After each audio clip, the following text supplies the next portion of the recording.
आपण पाहताय महादूत न्यूज, सत्यासाठी सज्ज, अन्यायाविरुद्ध जागृत। चोपडा तालुक्यातील केळी जाती आहे परदेशात।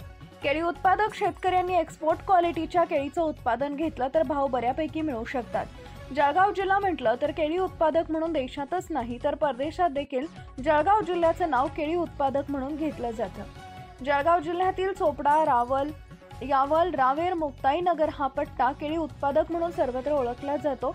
सध्या केळी काढणं सुरू आहे। केळीला सध्या लोकल भाव कमी असला तरी एक्सपोर्ट क्वालिटीला लोकल भावापेक्षा 200 रुपये जास्त मिळत असल्यानं शेतकरी थोड्या प्रमाणात समाधान आहे। लोकलपेक्षा एक्सपोर्ट क्वालिटीचा भाव देखील पाहिजे एवढा नाही, परंतु लोकल भावापेक्षा थोडा जास्त असल्यानं समाधान वाटत असल्याचं युवा केळी उत्पादक शेतकरी सांगताना दिसत आहेत। एक्सपोर्ट होणाऱ्या केळी उत्पादक युवा शेतकऱ्यांशी आमचे प्रतिनिधी उमेश नगराळे यांनी केलेली बातचीत। जळगाव जिल्हा म्हटलं तर केळी उत्पादक म्हणून देशातील तर परदेशात देखील नाव आहे आणि जळगाव जिल्ह्यातील चोपडा, यावर, रावेर, मुक्ताईनगर हा जो पट्टा आहे पूर्ण केळी उत्पादक म्हणून ओळखला जातो। चोपडा तालुक्यात मोठ्या प्रमाणावर केळी उत्पादन घेतलं जातं। सध्या केळीला भाव नसला तरी शेतकरी परदेशात जाण्यासारखा जो माल आहे त्यासाठी शेतकरी खूप मेहनत घेत असतो आणि त्या मेहनतीचं फळ मिळेल या आशेने चोपडा तालुक्यातील जे केळी उत्पादक शेतकरी आहे त्या शेतकऱ्याचा जो केळी ती आता काढणी सुरू आहे आणि जी केळी आहे ती परदेशात जाणार आहे।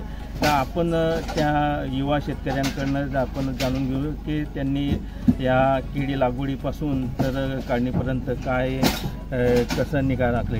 दादा काय सांगणार आपल्या शेतामध्ये केळी लागवडपासून तर काढणीपर्यंत कशा प्रकारे आपण? मी मागील वर्षी डिसेंबर महिन्यात म्हणजे डिसेंबरच्या 10 तारखेला या रोपांची लागवड केली होती। लागवड करताना बेड तयार करून त्यावर लागवड केली। त्यात अंतर्मशागत म्हणून फक्त निंदणी केली आणि वॉटर सोल्युबल किंवा पाण्यात विरघळणारी खते जे म्हणतो आपण ती खतांचा योग्य उपयोग करून तसं मार्गदर्शन कृषी विभागाचे साळुंखे साहेब आणि महाजन साहेब यांनी मार्गदर्शन केलं आणि एक्सपोर्टचा माल तयार झाला। दोघंहीमुळे एक्सपोर्टचे तयार झाल्यामुळे मला बऱ्यापैकी रेट लोकल मार्केटपेक्षा रेट चांगले मिळत आहे। दादा आपल्या चोपडा तालुक्यामधून मोठ्या प्रमाणावर केळी जे आहे ते उत्पादन केलं जातं। सध्या केळीला भाव नाही आहे आणि या अशा भावामध्ये देखील आपल्याला चांगला भाव मिळाला आहे। काय सांगणार याच्यामध्ये? भाव म्हणजे एक्सपोर्टला जेवढे शेतकरी तालुक्यातून तयार करतील तेवढं शेतकऱ्यांचंच फायद्याचं आहे। म्हणजे लोकल मार्केटपेक्षा 100-200 रुपये आपल्याला जास्त भाव भेटतो, पण काळजी पण तेवढीच घ्यावी लागते केळीची। त्याच्यानंतर झाला विषय म्हणजे एक्सपोर्टला जर चोपड्यातून किंवा जळगावातून प्राधान्य द्यायचं असेल तर कोल्ड स्टोरेजचे पर्याय यायला पाहिजे शेतकऱ्यांसाठी। आता आपला जो माल आहे हा कुठं जातो आहे? हा मी विटेक कंपनीला दिला आहे। त्यांना कोणत्या देशात पाठवतात ते त्यांच्यावर डिपेंड आहे, पण ही गाडी इथून चिलिंग सेंटरला जाईल। चिलिंग सेंटरवरनं कंटेनरमध्ये लोड होईल। आतापर्यंत आपल्या शेतातील जो केळी आहे तर परदेशात किती वेळा गेली?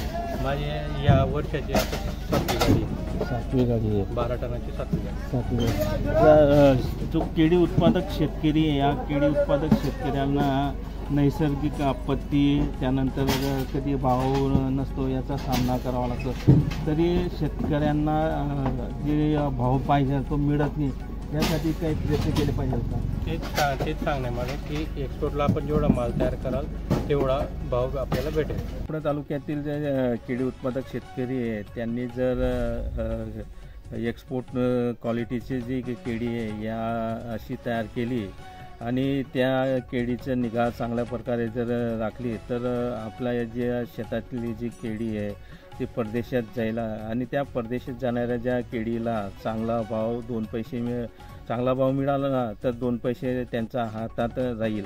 त्यासाठी केळी उत्पादक शेतकरी यांनी एक्सपोर्ट क्वालिटीच्या जर मालाला प्राधान्य दिलं तर त्यांना जो होणारं जे नुकसान आहे त्यापासून ते नुकसान कुठंतरी भरून काढेल।